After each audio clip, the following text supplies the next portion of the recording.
and this will be the last one until next fall, because people are kind of too busy in the summertime doing outside kind of things. So we'll pick up again maybe in October, and I've lined up, I think, about 7 people who are interested in giving talks. And if at some point you're interested in, well, please contact me. Also, Russ and I will try to do a class on organizing your slides or pictures, and Great. because there are easier ways to do it than you might know about. But in the meantime, if you decide you want to organize your pictures this summer because you want to give a talk next fall, give us a call and we can help you out a little bit. And I'd like to thank George and Tom and Diane, because it takes a lot of time to organize all your pictures and put one of these things on. And I have thoroughly enjoyed the ones that I have seen. And so I want to thank them. So I'd like to introduce George. Most of you already know George, but there might be a few things you don't know about him. He got interested in photography when he was in high school, and he's been passionate about it his whole life. He takes fabulous pictures, as you know. He also is really into the real deal. And so, for example, he told me that when his daughter wanted to go to Disneyland to see the Jungle Land, they took the family to Tanzania to see the real animals.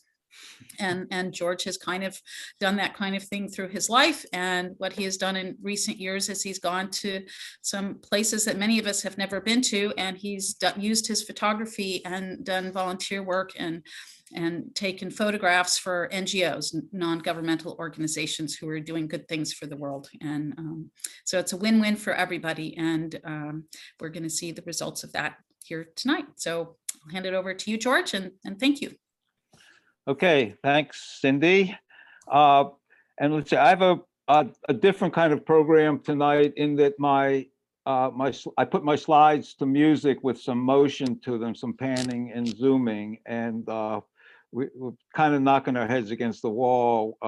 Thanks, Carolyn and Cindy and Russ have been helping, trying to work out the bugs on this. Hopefully it works well for people tonight. I'm going to show my program in 4 segments of averaging about 5 minutes each, and there'll be a brief discuss. I'll introduce each segment separately, but after the first one, maybe people could weigh in, or during the first one, if people are having any technical problems with especially with the video breaking up. Zoom isn't the ideal vehicle for delivering this kind of program. It's very limited in the amount of bandwidth that it can handle, but I think we've got it down. The video should be smooth, and the resolution should be good, hopefully. And if not, I'll go into plan B. I've got a plan B and a plan C. But anyway, I've got about 20 minutes of slideshow, and then maybe 5 minutes of talk in between and questions at the end. So hopefully we'll be we can do all this in an hour. Let me start off by talking a little bit about Bangladesh, and just give you a little orientation so you know where you are. And actually looking at the map gives you a lot of information about some of the issues that I'll be dealing with in this slide presentation. And hopefully you can see my cursor, but this is Bangladesh here in the light yellow. And it's got a population of 160 million people, one of the world's densest countries, and Dhaka, the capital, has 17 million people, and is one of the most heavily populated cities in the world. That said, it's very rural because people tend to congregate in the big cities, and it's a very lush country with very productive agricultural land, or it has been, and climate change has become an issue, but I'll get more into that. But just to show you the lay of the land here, and then I'll talk a little bit about the internal particulars. But here's South Asia, and you can see that Bangladesh is surrounded on three sides by India, and then on the south side by the Bay of Bengal. Now, for 200 or 300 years, under the British rule, Bangladesh was part of India. And when India gave up its colonies in South Asia, it created two countries. It created India as a Hindu country, and unfortunately, this is a tragic decision that they made to then force all the Muslim people into Bangladesh and into Pakistan on the northern end, and actually making one country out of this, which was, it was Pakistan, and then West Pakistan and East Pakistan. Bangladesh was East Pakistan, and that didn't work out well. You can see that, first of all, it just was far away and pretty much just a little colony under Pakistan instead of under the British. It didn't work well. In 1971, there was a war of liberation, and Bangladesh actually won its independence. And many of you may know Bangladesh, or first heard of Bangladesh if you were around in the 70s. You might remember the concert for Bangladesh was one of the first big worldwide fundraising concerts organized by George Harrison and Ravi Shankar, because shortly after independence, Bangladesh entered a period of famine, and things were tough right from the get-go. But since then, Bangladesh has really gotten its food security act together. The recent governments have been very much concerned about sustainability, environmental protection, but then enter, the climate crisis. And what's happening now is that because of the fierce storms that come up through the Bay of Bengal, the storms are more severe and more frequent. So the whole southern part of Bangladesh is being pummeled by storms. And then the other thing that's going on in the north is that, well, let's get over to Bangladesh and just back up a little bit. Bangladesh is sometimes called the land of rivers because there's 700 rivers. It's basically a flat land, a huge estuary of the Ganges and the Brahmaputra, and several others, major rivers that come down from the Himalayas. They take on different names when they're in Bangladesh, and then they break up into many forks. So this is the whole estuary of many branches of the major rivers. But what's happening now is that China and India are both capturing water from the Brahmaputra, China from the Brahmaputra, and India from the Ganges for their agricultural needs. So this lush country, which was a floodplain of these big rivers, now has their water being controlled by India and China, who are experiencing droughts because of the climate change. So the climate change is really because places like India and China are causing a lot of the problems. They're passing along the problems to this tiny country of Bangladesh, which is now under stress from rising oceans and increasing salinization in the southern part, in the rice fields in the south, but also being deprived of water because it's being captured by dams in China and India, and then it's being released when there's lots of rain in the monsoon seasons and just causing drastic floods in Bangladesh. And Bangladesh is, to begin with, a very wet country in the monsoon season. So in the monsoon season, a good percentage of the land, maybe 30% of the land, is flooded, and people get around by boat. It's a boating place, just like Southeast Alaska, and so boat traveling rivers by boat is the major form of transportation, and they have ferries. Actually, they have probably a better ferry system than Alaska has. But anyway, I'll pick up on more of that later on. Oh, and the other thing of interest here is in the southern part, on this area here, near the town of Cox's Bazar, is the major refugee camps from the refugees from Myanmar who are flooding in. So now there's 1 million people. This poor country now has to deal with a million refugees from Myanmar. Bangladesh itself is predominantly Muslim. 90% of the population is Muslim. There's a small Hindu population and an even smaller Buddhist population. And I spent my time in the Dhaka, the capital, and then we traveled to Jessore, to Khulna and Jessore, down in this area, a lot near the Indian border here.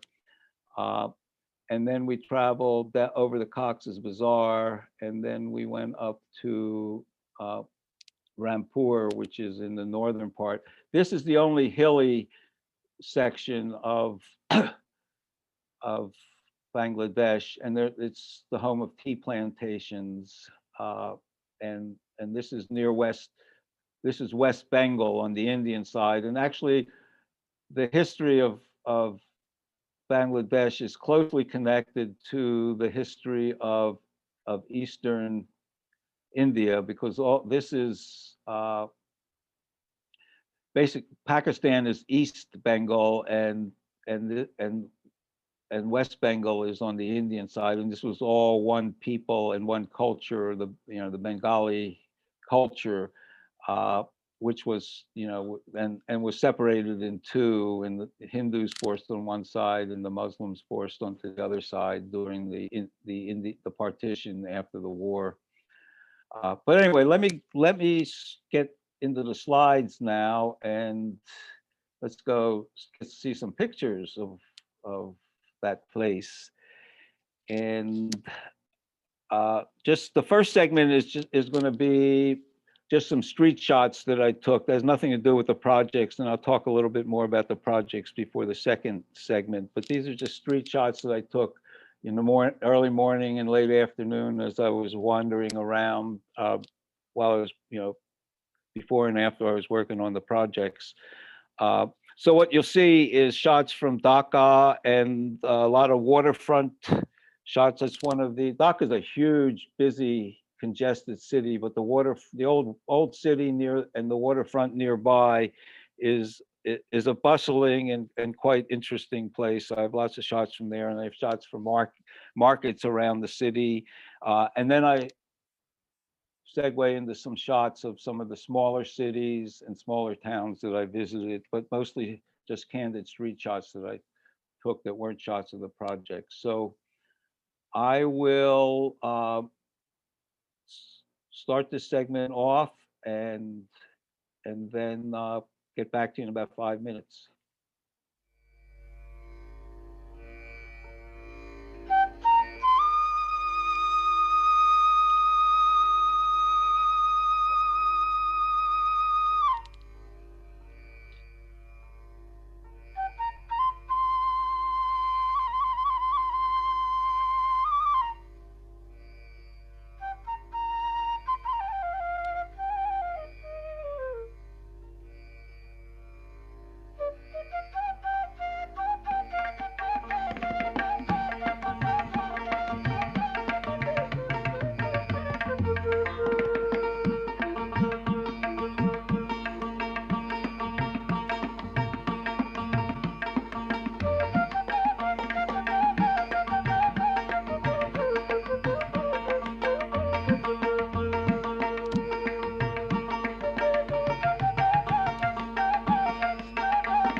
Okay.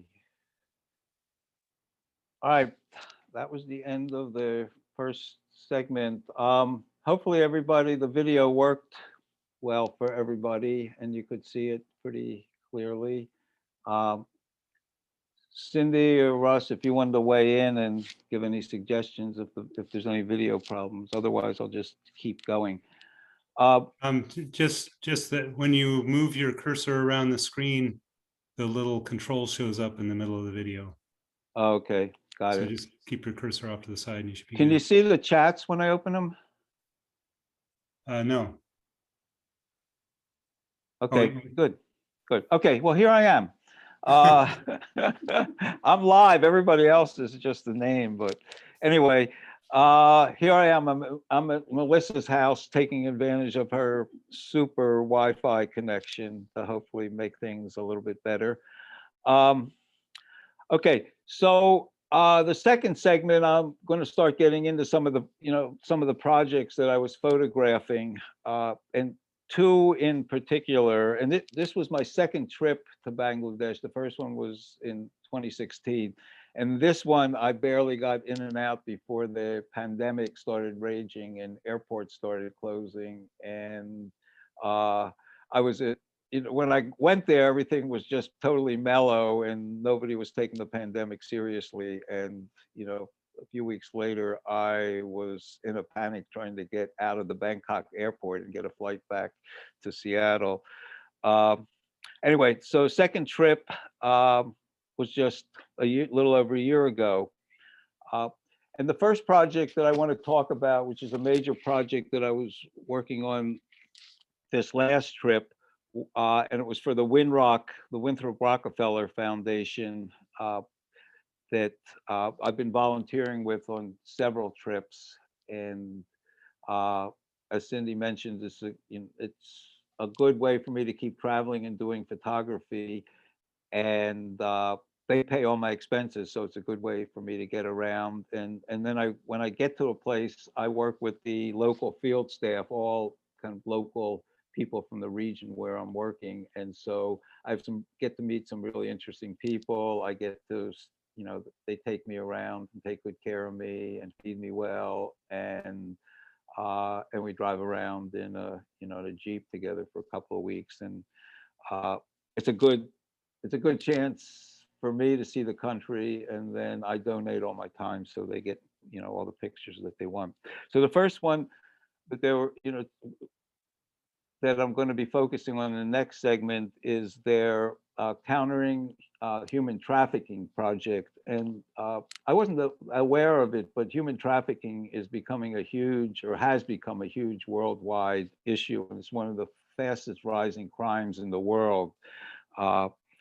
And it's it has a lot to do with the continuation of poverty and climate refugees and people in desperate situations in places like Bangladesh that are lured elsewhere, particularly India. And you can see from the map that Bangladesh is surrounded on three sides by India. So there's a vast border, and they're lured by good jobs, and young women are lured by marriage proposals from wealthy Indian people, and it's most of it's a big scam, and the smugglers make a lot of money, and the young people convince their families to go into debt to pay for the fee, the huge fees involved in getting them into the other country and getting their papers and getting them their jobs. And invariably, it turns into a nightmare. The women are used for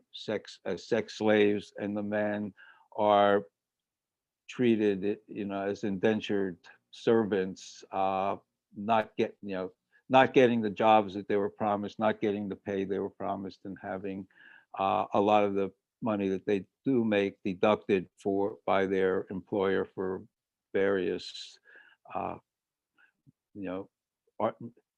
made up reasons. So they wind up, having little money to speak of, and generally, if they can, they break loose and get home. And this project that I was working on deals half of it is dealing with the survivors, people who have come back and are facing serious reintegration problems. The shame that they brought their family, the debt that they brought to their family, and especially the women, and culturally, you know, their involvement with prostitution or whatever, you know, and the sex traffic is a big embarrassment to their family. So there's a lot of personal issues, a lot of economic issues that they face when they come back. So the and so that's the half of the project. The other half of the project is to educate communities and young people on how to prevent how to recognize the scams and how to prevent trafficking and how to keep their kids and young people, you know, from being lured away. So in this second segment, I'm going to, there's going to be 3 segments to it. And the first part are projects where the foundation, the local staff people go into communities, rural communities, and have the equivalent of a town hall meeting with local people to discuss the issues and pass out information on how to prevent human trafficking. The second part is of the educational component is the theater groups that the foundation organized to come into a community and do a public presentation that kind of displays the horrors of what it's like at the other end when they leave the country and get involved in one of these scams. And then the third part is part going into schools and working with the kids and giving them information. A lot of the people that are organizing and are the teachers and educators are former survivors. It's a real well organized program. So they have the survivors who have re-entered successfully working with other survivors. So it's a real credible program. But let me go back into, it's going to take a little bit of logistics here to get back into the screen sharing and look at the second part of that.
Oh, this is quite an experience doing a remote slideshow over Zoom. I can't tell you how strange it is, but I think everybody should experience this. It's just so far, I haven't made. I'm just worried I'm going to close the wrong window or open the wrong thing or forget to unmute myself or stop the video or something like that. There's so many things that can go wrong. Hopefully it's working at your end. If your video reception is not really good, we've gone out of our way to try to. I've looked at every info site about Zoom on the web to find out, how to best present video and, um, but anyway, if you can't, it will be posted. I'll post it as a YouTube video on the library website afterwards if you're not getting good resolution on this on your screen. And that last segment is really interesting. That was a school that we went to where they were having a bike rally to promote the idea of stopping human trafficking, and they were biking through town, and they had these headpieces and these T-shirts. And I don't know if you noticed that the school handed out. This was not a Windrock project. We were just there because the foundation had been involved in just working with the school and other things. But we were there. This was organized by the school, and they handed out T-shirts. And if you notice that the young women, they're wearing the blue shawls, the headpieces, and they're given the T-shirts, and they had no idea what to do with them. They took off their shawls, put the T-shirt on underneath, and then put the blue thing back on. You couldn't see the T-shirts at all, and they were just scratching their heads, going, "Okay, I guess." Anyway, let's see. So that was the educational component, and the street theater things were pretty amazing. And so many of these people who are the actors and the educators in these projects are people who've been through it all. So they have a lot of credibility, and yeah. So the next segment is going to be on the second project the major project that I worked on, and that was mostly in 2016, and it was mostly an agriculture and aquaculture project where the foundation had received some USAID funding to help the farmers in Bangladesh adapt to the climate crisis, because there was already salinization in the Ganges and Brahmaputra estuaries from the encroaching sea and the fiercest storms. But Bangladesh is the recipient of some of the worst storms in the world, just because I guess it's at the head of the Bay of Bengal. And so, so there's increased salinization in their floodplain there, and other changes in the climate, which has been making water, even with the abundance of water, there's a scarcity of water, of all ironies.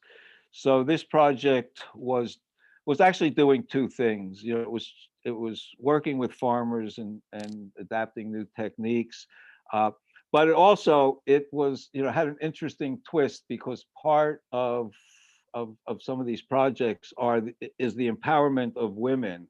And basically, they were teaching the women how, not necessarily to be better farmers, but to be better managers of the farm, and to learn how to run the farm as a business.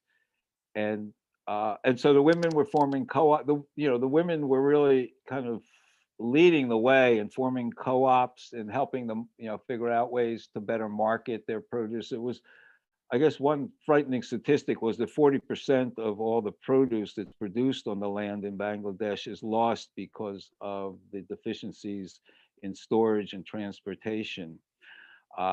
Anyway, they were forming the women were forming co-ops and getting microloans to figure out better ways to get their food to market. And they were having great success. Like I said, Bangladesh had really committed uh, to being food secure, and they were well on their way to doing it until the climate started to disrupt things to their surprise.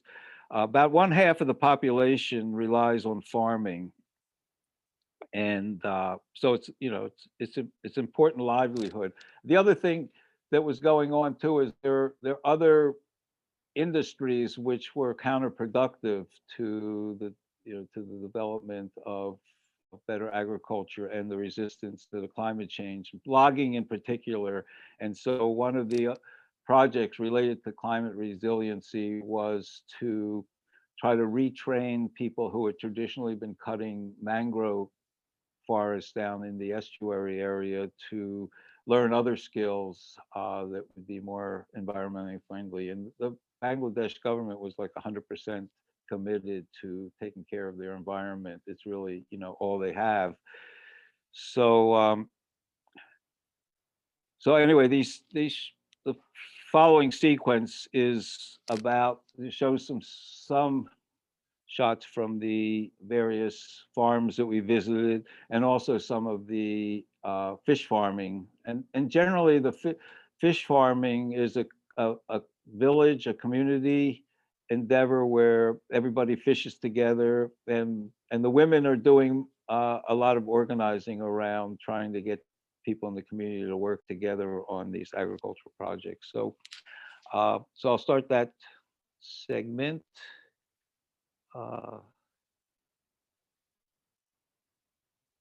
Okay.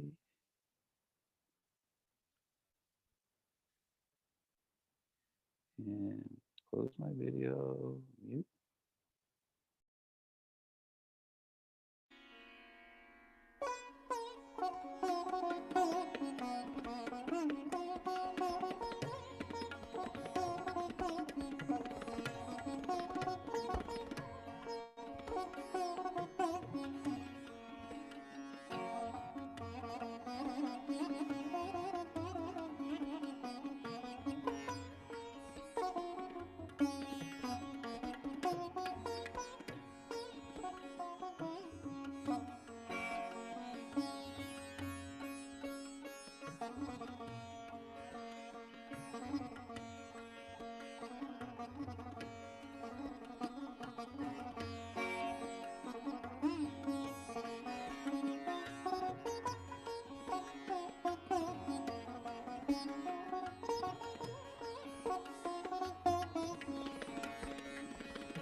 Hey, I've got it down now. Unmute, start the video. Oh, stop screen sharing. Okay, there, I got it all. Okay, well, it's nice to see all your names. I wish I could see your talking heads, but um, anyway, what I wanted to back up and discuss a little bit more is that it's an interesting issue where within the Muslim culture, it's the there's kind of a myth that every place that's a Muslim culture is going to be like Saudi Arabia in some way, and somehow women are going to be oppressed, by official policy. Well, the government of Bangladesh has passed some of the strongest equal rights legislation anywhere. The government takes it very seriously. Actually, I think, if not almost every prime minister in Bangladesh since the 80s has been a female. And I think in the last election, there were two females running against each other.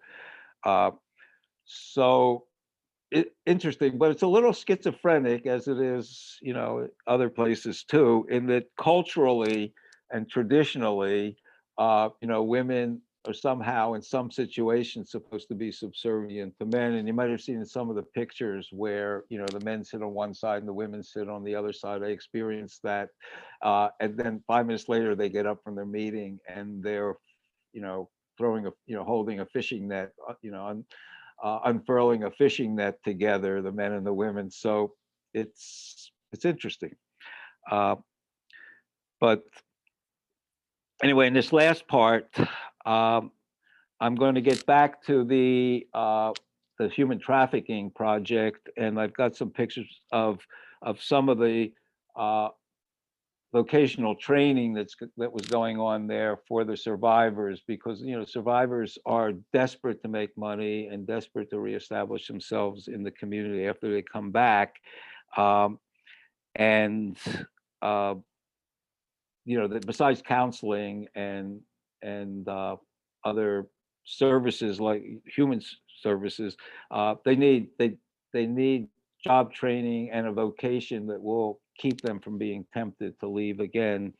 And one of the projects, one of the trainings that I filmed while I was there this time was the training of young women to be what they call tailors,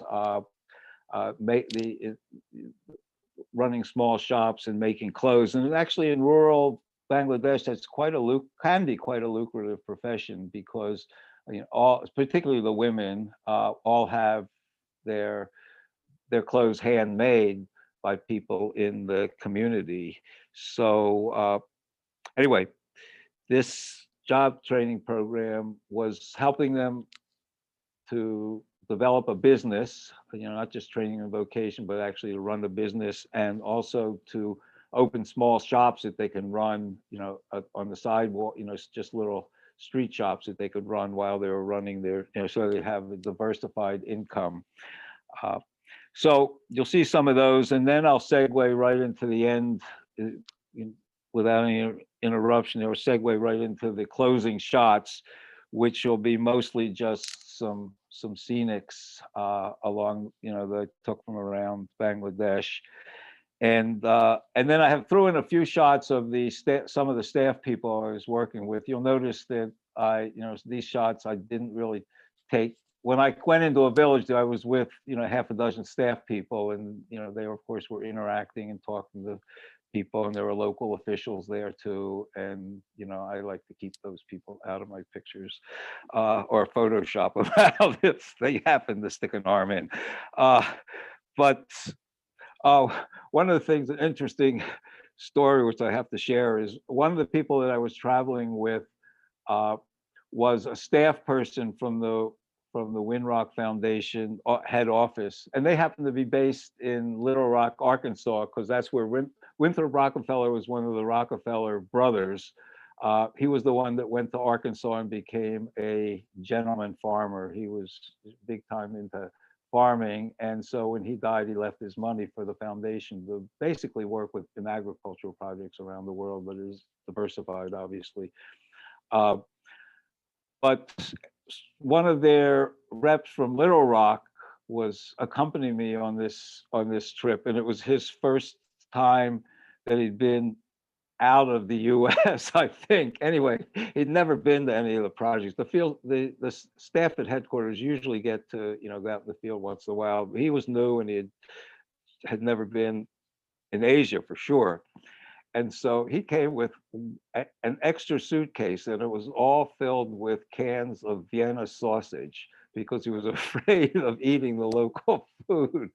And I'm just the opposite. I go, I'm here, I'm going to eat what people give me, and I'll take my chances. And I generally had pretty good luck. But every time we went to a restaurant, and they have wonderful food.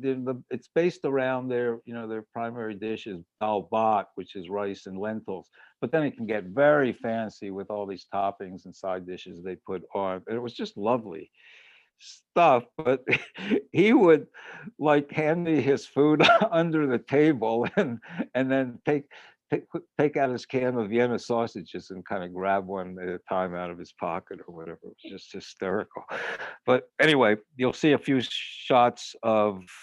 Oh, and then I forgot to mention in one of the earlier segments that I did sneak in a cameo shot of me in one of the villages. One of the people who was sitting around at that community meeting when I was taking our pictures, kind of grabbed at my camera and wanted to take a picture of me. So I said, okay. And so they directed me where they wanted me to stand, and they took a picture of me. And then one of the things that I learned from that experience was they were telling me to, to smile. So, the Bengali word for smile is hashi. And so anyway, when I got the camera back, then I went, I was pointing it around the people who were sitting, the women who were sitting around in a circle. And I go, hashi. And, it's like one of the best secrets of getting good people pictures in a foreign country is just learn to say smile. It's not saying smile, but saying it in a way that they think you're like, the way you say it is really funny. And so, invariably, just me doing the hashi thing, they thought was hysterical. And actually, it was a little bit too funny because sometimes, laughing pictures aren't necessarily what you want, but smiling is better. Anyway, let's get into the last segment, and then we'll open it up for questions.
Okay, there you have it.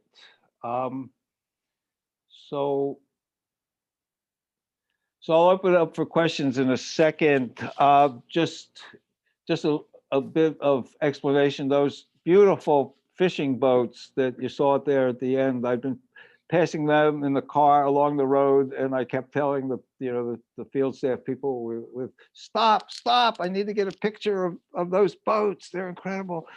And no, we got to get to the next place. And we went around, we were visiting like maybe 15 sites a day. And these people were going from early morning till late evening, and they were very, hard workers, ambitious people. And they just wouldn't stop for me. So they said, tomorrow. Then the last day, we're driving back, and they said, hey, we're going to take you to a really good place. And they took me to this beach just at sunset with these beautiful boats. It was like, oh, wow, photographer's dream. Okay, anyway, Carolyn, I am, if there are any questions, otherwise I finished at 8 as I promised. But Yeah. anyway, I don't Well, know if there are any questions, and I hope people know a little bit more about Bangladesh than they did an hour ago. that's awesome. Patty Brown, you have your hand up. Let me unmute you here.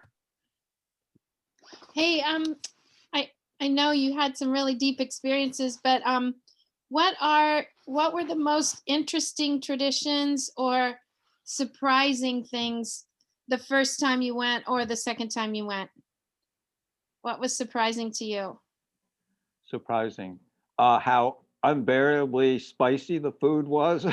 I'm not a spicy food person, so that caught me off guard. And but I didn't have my Vienna sausages with me, so well, I was surprised by the difference between there were two things going on in the big city. Like Dhaka is just gridlock with traffic. I mean, you can't get from one place to the other hardly. And then in the smaller cities, there are not that many cars. Most people are still getting around and transport. You saw a couple of pictures transporting all their worldly goods on a bicycle rickshaw. Uh, and so, bicycling with a big, bed in the back, the hall things exists. I was amazed by, how, different are, just uh, modern vehicles and traditional means of transportation. But the traffic on the river was also amazing. A number of the different kinds of boats and the amount of traffic, and how the rivers are really their highways. I didn't realize just how much water there was, and that surprised me. But also getting back to the food thing, it's I know from experience, like from the Philippines, and there are people who have to have certain things to eat every day, like rice in the Philippines, and it's dal bhat in Bangladesh. They just could not. Breakfast, lunch, and dinner. They could not have anything else. I mean, they add things to it, but it has to include dal bhat. Does anyone have another question? If you go down to your bottom of your Zoom screen there toward the right, you'll see reactions. If you click on reactions, you can click on the raise hand button, and then we can unmute you. Hi, this is Cindy. I have a question. So, George, I just read that like the average elevation in the country is 30 feet above sea level. So that's part of the reason that they're having such a difficult time with climate change. And I also looked up the average wage, which is about it's at $177 a month. Now, the average may not mean very much, because a few rich people mixed in there might change that. But what was your sense with the people? I mean, they don't have much money, but were they cheerful? Were they happy? Were they managing their poverty? Or was it just, did you see lots of misery? I mean, you showed pictures of people who seemed okay.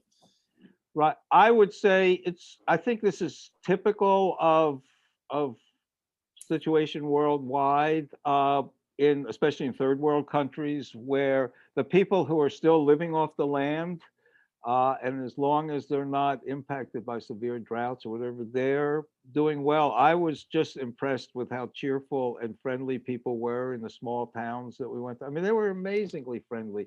Actually, every time it took forever to get into the photo part of the project, because whenever we got into a town, the first thing they did was the head person, the mayor or whoever is in charge of the town, invites you into their office, and then they serve you tea and elaborate snack, and you sit around and just uh, you know enjoy the welcoming. Sometimes they give you flowers. Every night I would go back to my hotel room with a bouquet of flowers. But they were so welcoming, and the people in those small communities who are raising their own food. It's a lush countryside, and their land can be very productive, and so they enjoy. They eat well, and they do well, and they get around amazingly with their rickshaws, their bicycle pedaled uh, vehicles, and the towns are lovely. They're just lovely places to visit, and but the cities are different. The cities are now full of foreign-owned garment factories. They're made in Bangladesh. Is this like just one of the labels that you'll probably have on some of your garments. There's just an incredible number of people who are lured to the city to work in the garment factories, and they work under horrendous conditions. Remember that fire that killed 500 to 1,000 people in Dhaka about 4 or 5 years ago? Uh, People who live in the big cities have a hard time of it. Things are expensive, and the wages are poor, and that's not good. So there is that contrast, I guess. Another question, how long does it take to drive from one end of the country to the other? Like, you were going from place to place. Is it like you can get there in an afternoon, or it's a bigger trip? No. First of all, it takes about 5 hours to get from one end of Dhaka to the other. And that is no lie. I wanted to go down to the waterfront to take pictures. That was almost on the other side. The only way we could do it was to go on Sunday morning at 6 a.m. Because otherwise the traffic is just too bad. But yeah, the roads are okay. The roads are deadly, though. If you've been in India or anywhere in Asia, you probably experience the same thing, that people drive like crazy. And the roads are, besides cars, the roads are mostly filled with bicycles and motorcycles and motor scooters and animal, and cattle and sheep and people walking, and so driving is a slow business, and a dangerous business. Mostly to get from one place to the other, we flew. We did drive, but and once we got places, we drove around, but it was 2 or 3 hours just to get from the main town in the region to one of the outlying villages. We were driving 3 hours sometimes. So the going is slow, even though it's a small country. Thanks. Mardell, The pictures are awesome. Thank you. Thank you. Mardell, you have your hand up, and I'm going to ask you to unmute here. Okay. Hey, I'm not very familiar with Hindu traditions, but I noticed that for the first time I've seen it, there was painting on several of the women. It was, there was markings all up into their part, not just the dot in the Yeah. forehead. Do you know anything about that? A little bit. It's pretty complicated. That's what's it called? Binda, or some people call it Yeah. Tikal or whatever. It takes on various forms. Traditionally it's the red dot in the middle, which is made from the powder of what? I don't know. but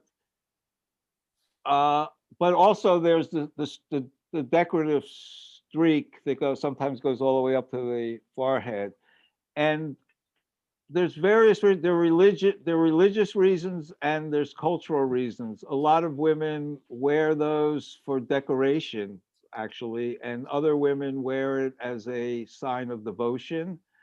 So it takes on a lot of different forms, and I don't quite understand it, but it's just it's just in Bangladesh it was just a minority, because it's less than 10% of the population is Hindu. Mardell, I'm looking at you while I'm talking, but you're not.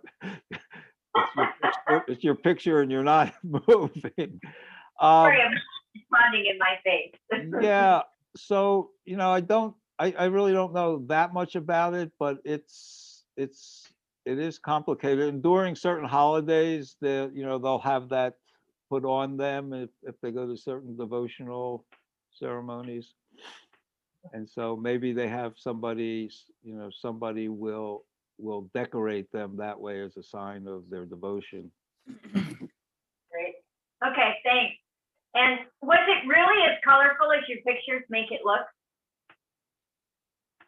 I mean, the clothes Yes. were. No, well, let's just say the men aren't as colorful as the women. The women wear beautiful fabrics. I mean, that's true in a lot of places.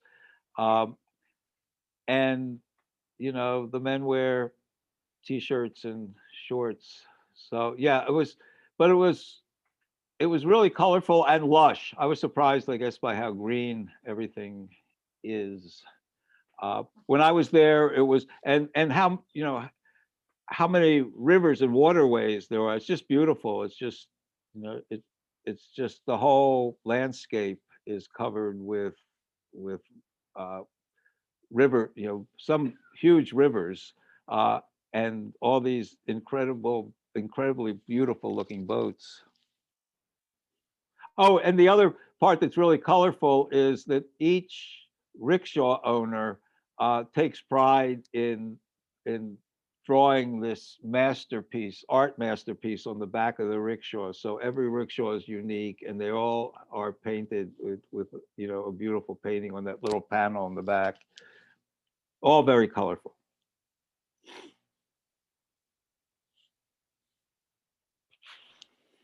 Other questions? Evelina, hi. Let me get you unmuted here.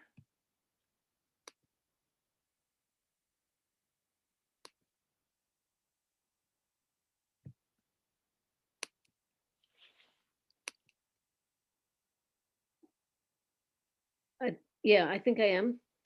George, I'm guessing that dal bhat means like a lentil rice thing, but I Yeah. don't actually know. And the other question is, as the main food, is that true in the country as well as the city?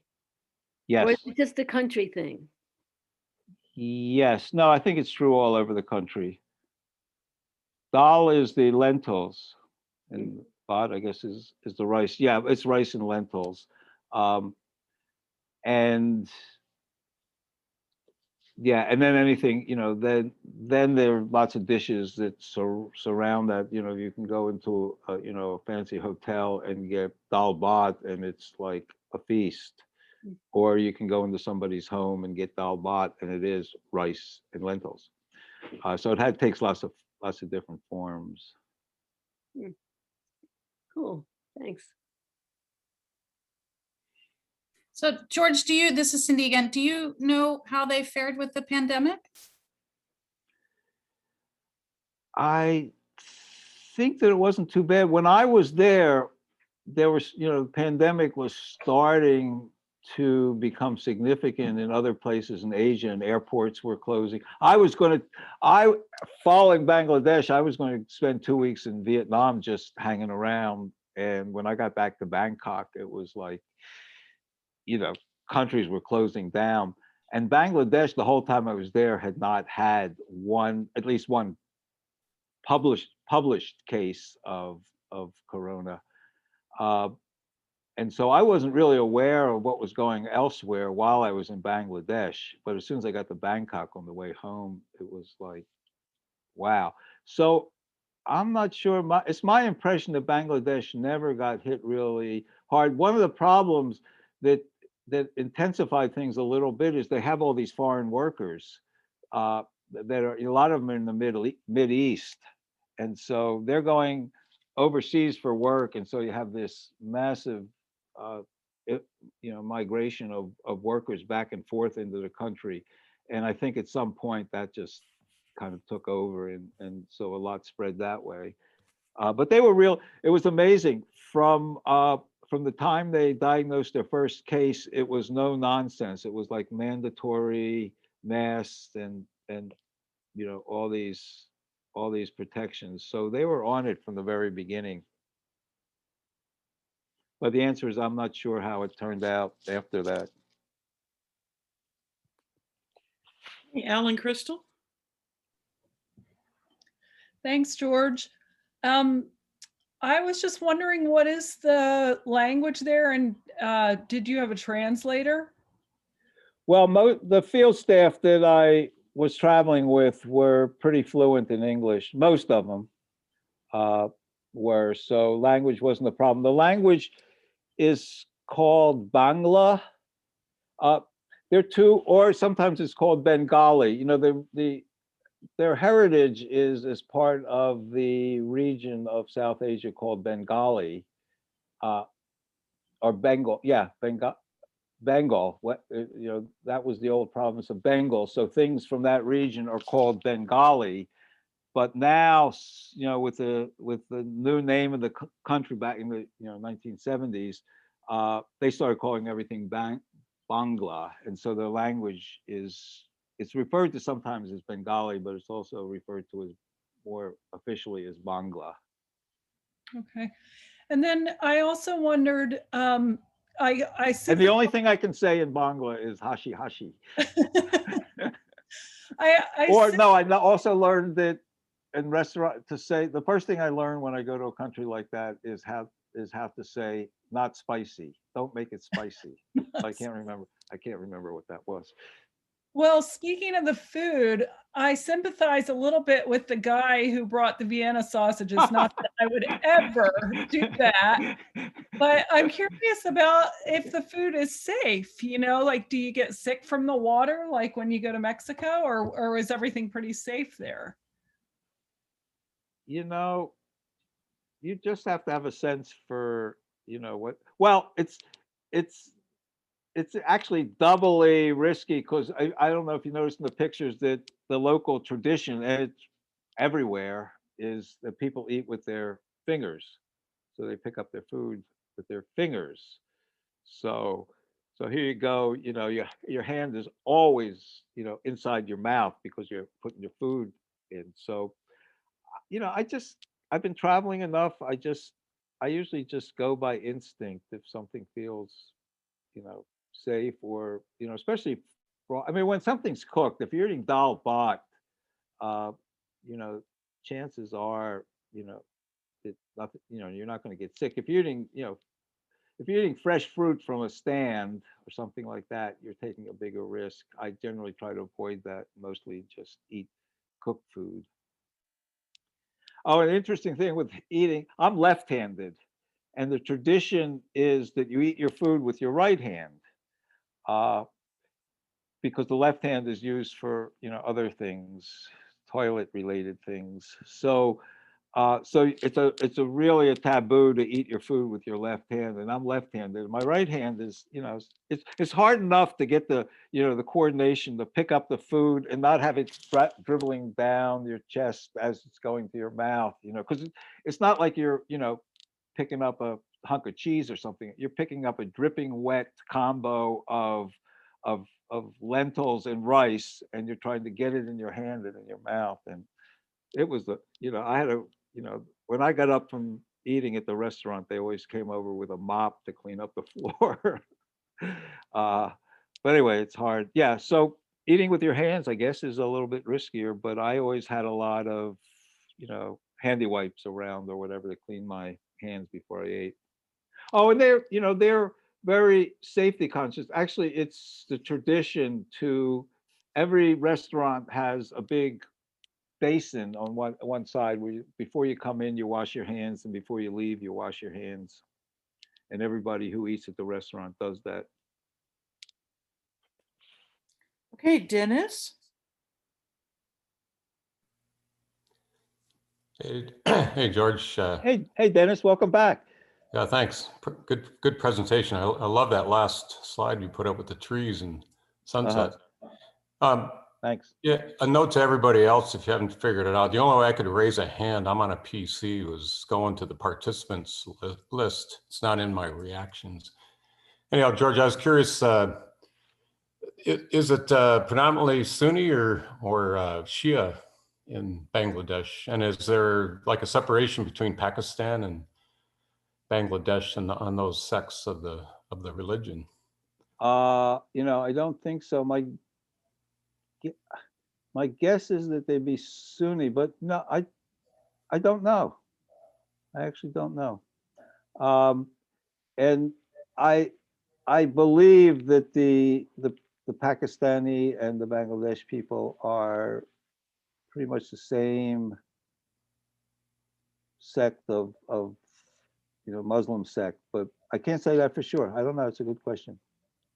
Yeah, just it's I guess because of such colorful clothing, made me think maybe the one of the sects is a little less conservative, maybe, and that leads to the colorful clothing, possibly. I don't know. Yeah, it's an interesting thing. There's such a difference in Muslim cultures. I mean, there's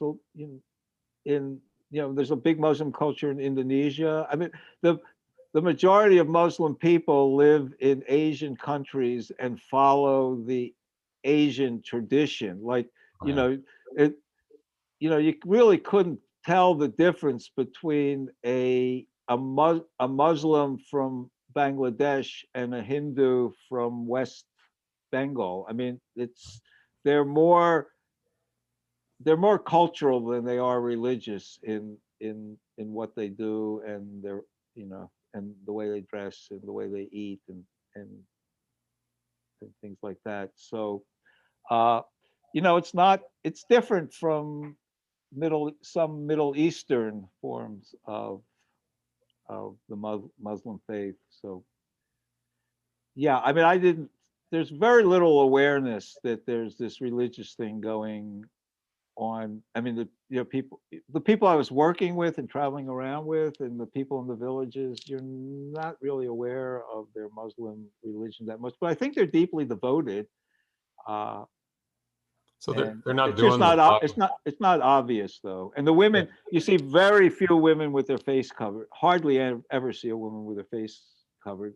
And mostly women are outspoken. Some of the women are really outspoken, and they're in some places, especially in the cities, their women are very Western. And again, you wouldn't mistake them for a conservative Muslim. So they don't do the 5 prayers a day and so on, or? No. Oh, okay. No. Cool. All right. Thanks. Well, from my experience, I can't say I never encountered any of that. I mean, the people that I was traveling with never said, hey, we need to stop for a moment. But anyway.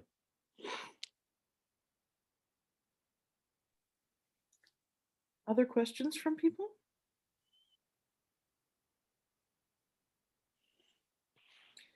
Well, thanks so much to you, George. It was an amazing, amazing photo essay. Just the beautiful colors, the representation of Bangladesh. I've learned so much watching this. I knew nothing of Bangladesh. And I will turn it over to Cindy again to round out the series for us.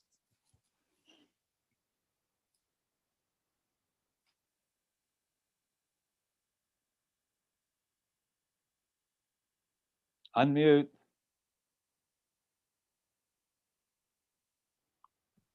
Sorry about that.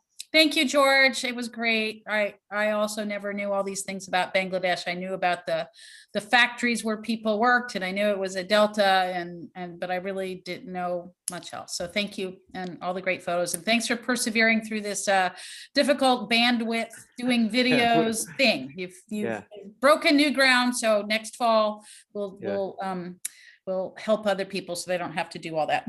Okay, and thanks to Melissa Aronson for donating her bandwidth to the cause. There